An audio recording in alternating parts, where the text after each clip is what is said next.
Okay, so far we have seen what containers are, how application has evolved over time, and how Docker has facilitated the container revolution, and how Docker can be used to run containers in a host. We have also seen the Docker container life cycles. We have also seen how Docker works, or basically Docker working architecture. Then how to package an application using Docker file and container image, how to create container images, how to run container image, or how to run containers from that image, how to push that container image to Docker Hub.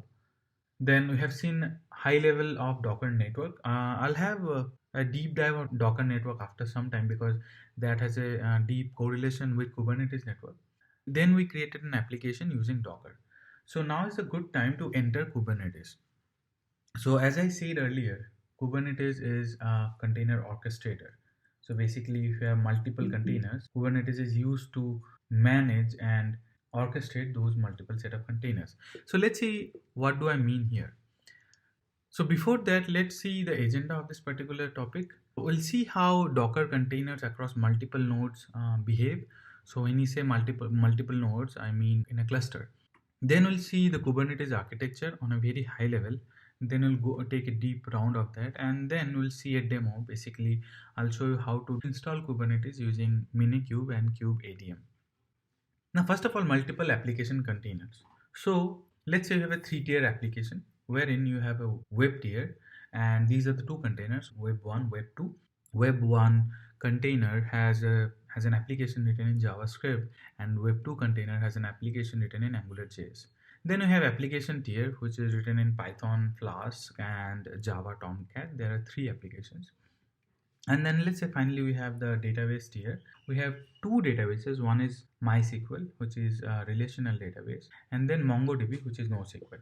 And the way each applications work or connect or communicate to each other is something like this. Now let's want to place this entire set of applications in containers. Now the thing is that of course one container will not work, not even two. There are multiple containers here, and it might happen that all these multiple containers will not be able to fit in a single host or a single node or a single server. So we'll need multiple servers, and all these containers would be spread across all those multiple servers. So to do so, we need a container orchestrator. That means there should be a tool, or there should be something which will manage which container to place where, which will also manage how these containers will talk to each other and how do you scale the containers, etc. So that's where container orchestrator comes into picture. Docker already has a multi-container management system which is called Docker Swarm, but will not use Docker Swarm, we'll use something called Kubernetes. As I have already mentioned, Kubernetes is the container orchestrator. It is very famous nowadays, and it is picking up speed even faster. And in fact, a lot of organizations, a lot of companies want to adopt Kubernetes as fast as possible. They want to migrate their applications to microservices using containers, but they want to use Kubernetes as a container orchestrator. So that's why we'll be using Kubernetes here. I'll not discuss about Docker Swarm, but there are a few things of Docker Swarm which I have to bring in. For example, the Docker networking, which is important because you need to know the networking deep dive if you want to understand how Kubernetes communicate with multiple containers. Again, container in multiple nodes is a little different. Let's say we have three nodes or servers, whatever you might want to call it. And these are the applications, or these are the containers which you have seen in the previous slide. So you have web tier, web 1, web 2. Let's say those are hosted on node 1. Then node 2 contains the app tiers like app 1, app 2, app 3, and node 3 contains the DB tier or the databases MySQL and MongoDB. And let's say you have manually done it. You have hosted all these containers on all these nodes, and they are talking to each other in certain way using something.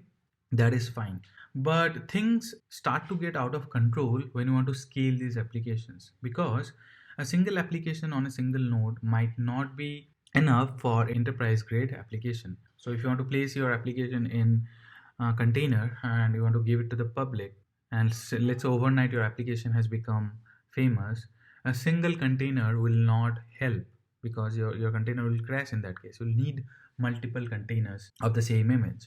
Basically, you need to scale out your application. So the only way to do that is to increase the number of containers. So let's say you increase web 2 and app 2 containers. Let's say web 2 talks to app 2, and there are a lot of hit on web 2 component of your application, so you have scaled out, and this is again you have done manually. Now there's a constraint. What if you want to scale more? There are only 3 nodes, and one node cannot host more than 3 containers. So in that case, you have to increase the number of nodes. And now you have to place the containers there. So if let's say web 2 container goes down on node 1, it should be able to come up in another node or maybe in the same node. So you have to take care of all these things. What if the entire node 1 goes down? You have to make sure that all the applications in node 1 or all the containers in node 1 are placed in some other node which have come up. Now, if you see, there are a lot of intricacies which you have to handle. And if you do it manually, it is very difficult to manage these things. Not impossible, but very difficult. So if you see, the management and handling of containers become a nightmare. So you have to manage so many containers, so many nodes. You have to make sure that the containers talk to each other. You have to make sure that the containers are in the right node. They can communicate to each other. They can scale out. Not only the containers, the nodes should also be able to scale out. And if it is not needed, the container should scale in. So management and handling of multiple containers over multiple nodes is really a nightmare. This is where Kubernetes solves the problem. So how does it do it? As I said, Kubernetes is a container orchestrator. It is scalable and portable. That means you can scale out all the containers. The issues that I was talking about, that you have to scale the containers, increase the number of containers, that can easily be done using Kubernetes. It is portable also. That means if you have a Kubernetes cluster and if you have container image, no matter where it is, either on-premise or AWS or Google Cloud or Azure, you can take it to another vendor, or let's say you have it on-premise, you can easily take the application to, let's say, AWS or Google Cloud. If the Kubernetes cluster or the application which you have deployed is on Kubernetes and on AWS, and you want to migrate to Google Cloud, that is also very easy. So that's why Kubernetes is called portable. And monitoring and logging comes inbuilt. We can monitor and log all the application logs. We can monitor the entire cluster, the state of the application, everything using Kubernetes. And finally, security is taken care of in a Kubernetes cluster. So on a high level, this is what Kubernetes is. So it takes multiple servers and nodes, which has CPU, RAM, and storage, and transform them in a cluster, which is container oriented. And it also gives you API, which can be used to deploy our application. We want to deploy the application in containers. Kubernetes makes a way to do it. On a high level, how does it work is we have container images and we say that these are the desired things I need these many number of CPU cores, I need this much amount of RAM and storage, and I need to scale my application in this way. So we mention all these things in a state or in a template and we send it to Kubernetes. Now Kubernetes does the entire orchestration. So it places the containers in multiple nodes. It basically sets up the communication between the containers. It also gives you an API so that you can control the Kubernetes cluster. So let's see all these things one by one. So basically what you tell Kubernetes is that I want this container image to run and it needs, let's say, 5 cores and let's say 8 GB of RAM and let's say 20 GB of storage, and you send it to Kubernetes. Now the Kubernetes system reviews its fleet of machines, basically the number of nodes which it has, and finds a good place for the container image to run. And then it schedules the execution of the container on that particular machine, or it places that container in that particular machine, whichever is suitable. Here I have shown only one machine, so you can consider this one as a single machine and we have multiple containers, or there can be multiple nodes also. Typically there would be multiple nodes.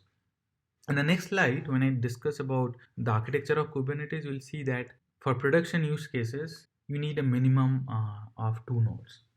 Now, once Kubernetes executes the container, we can see the container images running, and then we don't need to get concerned about the location of the container, the scalability of the container. Even if the container goes down, it will be automatically brought up by Kubernetes. So all these things are handled by Kubernetes, and doing so, Kubernetes solves a lot of problem. Whatever problem I have been discussing so far, all those are essentially handled by K8S or Kubernetes. One thing is that it sounds pretty simple that Kubernetes does the orchestration, which places containers to a certain machines. We tell Kubernetes that okay, this is what I want, and Kubernetes finds a node or a server and that places the container. It scales out also. It takes care of the high available solution also. That means if a container goes down, Kubernetes will bring it up automatically. It seems pretty simple, but it is not. It is pretty complex. In fact, very complex. So now what we'll do is we'll go deeper into Kubernetes. I'll give you an idea of Kubernetes, how it works. Then I'll go and show you how you can host the same Kubernetes cluster and the application in cloud. So, what is the architecture of Kubernetes? The first thing is that Kubernetes works on master slave or master worker architecture. That means there will be a master, and this master will have multiple slaves or multiple workers, whatever you might want to call it. And this entire set of master slave are called a Kubernetes cluster. And it will have, as I said, masters and workers. All these blue boxes are nothing but nodes or servers. So one of them is master and rest all are worker nodes. So how does it work? We have communication between all the master and worker nodes. That means the master node can talk to all the worker nodes and vice versa. Let's say we have our container image in Docker Hub. What happens is that the image is pulled by the master node, and then the containers are placed on individual workers. So there can be one or more containers depending on what you have mentioned or what you have specified. So master node does not run any container. If you have noticed, the containers are always placed in worker nodes no matter what. Master node will never have containers. It has other components which we'll discuss shortly. And also all these container application logs can be put in an external system. For example, if you're using AWS, you can put it in S3. If you're using Google Cloud, you can put it in Google Cloud Storage. And then later on, you can analyze those logs. So many things have happened. Image has been placed in Docker Hub. The master node pulled the image from Docker Hub and then created or launched containers in worker nodes. How all these things happen? Who tells master node to do all these things? Basically, the Kubernetes administrator or the Kubernetes developer. So we have to communicate all these things to the master node, saying that, hey, master node, this is where my images, it can be in Docker Hub, it can be in AWS ECR, or it can be in Google Cloud Container Registry. We have to tell that to the master node. And then we have to tell master node that, okay, these are the number of containers I want. Each container should get this much amount of memory and this much amount of CPU and storage. So how do we tell it to the master? We can use something called kubectl or UI. Both of them use Kubernetes APIs. That means Kubernetes provides APIs which can be used to direct Kubernetes master what to do. We have, as I said, kubectl and UI. A lot of people call it kubectl also, or kubecontrol also. I like to call it kubectl because that is also valid. And using a kubectl or the Kubernetes user interface, we talk to the Kubernetes cluster or essentially the Kubernetes master. We tell the Kubernetes master all these things, that this is where my image would be, this is the number of containers, etc. We tell it to the master, and then the master takes care of everything. kubectl is the command line interface, and UI is of course the web interface to direct the Kubernetes cluster or Kubernetes master. As Kubernetes master manages everything, basically all the communication from us to the Kubernetes cluster would happen via the master node. So that's why the Kubernetes master is also called a control plane, because the master would control each and everything. So remember that this is a very important term, the control plane. So when someone talks about Kubernetes control plane, that person is actually talking about the Kubernetes master node, nothing else. The worker nodes are never called control plane because nothing is controlled from the worker node. Worker nodes only execute the things which is said or directed by the master node.